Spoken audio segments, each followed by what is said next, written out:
विश्वामित्र और वशिष्ठ की कहानी भारतीय महाकाव्य महाभारत में वर्णित एक प्रसिद्ध कथा है।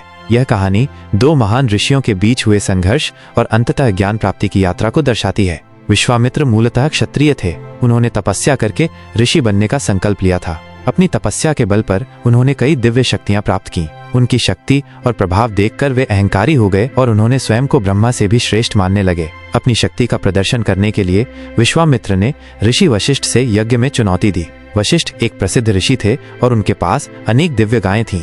इनमें से एक गाय विशेष रूप से शक्तिशाली थी। विश्वामित्र ने वशिष्ठ की इस गाय को हासिल करने की इच्छा की। जब वशिष्ठ ने विश्वामित्र की इस मांग को अस्वीकार कर दिया तो दोनों के बीच युद्ध छिड़ गया। विश्वामित्र ने अपने दिव्य अस्त्रों से वशिष्ठ पर आक्रमण किया, लेकिन वशिष्ठ ने अपनी शक्ति और वेदों के ज्ञान से विश्वामित्र को पराजित कर दिया।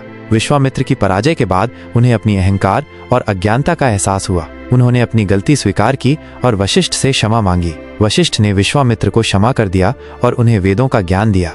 कहानी का महत्व। यह कहानी हमें बताती है कि ज्ञान ही सबसे बड़ा शस्त्र है। वशिष्ठ ने अपने दिव्य अस्त्रों के बिना ही विश्वामित्र को पराजित कर दिया, क्योंकि उनके पास वेदों का गहन ज्ञान था। अहंकार का नाश। विश्वामित्र की इस कहानी से हमें यह शिक्षा मिलती है कि अहंकार का अंत हमेशा विनाश में होता है। गुरु शिष्य का संबंध। वशिष्ठ और विश्वामित्र का संबंध गुरु शिष्य के संबंध को दर्शाता है।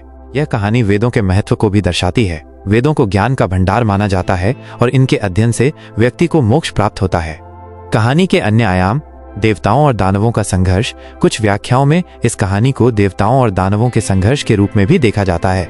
यह कहानी ज्ञान और शक्ति के बीच संघर्ष को भी दर्शाती है। विश्वामित्र और वशिष्ठ की कहानी भारतीय संस्कृति और धर्म में एक महत्वपूर्ण स्थान रखती है। यह कहानी हमें जीवन के कई महत्वपूर्ण सबक सिखाती है। यह कहानी हमें बताती है कि ज्ञान, विनम्रता और गुरु के प्रति सम्मान जीवन में सफलता प्राप्त करने के लिए आवश्यक है।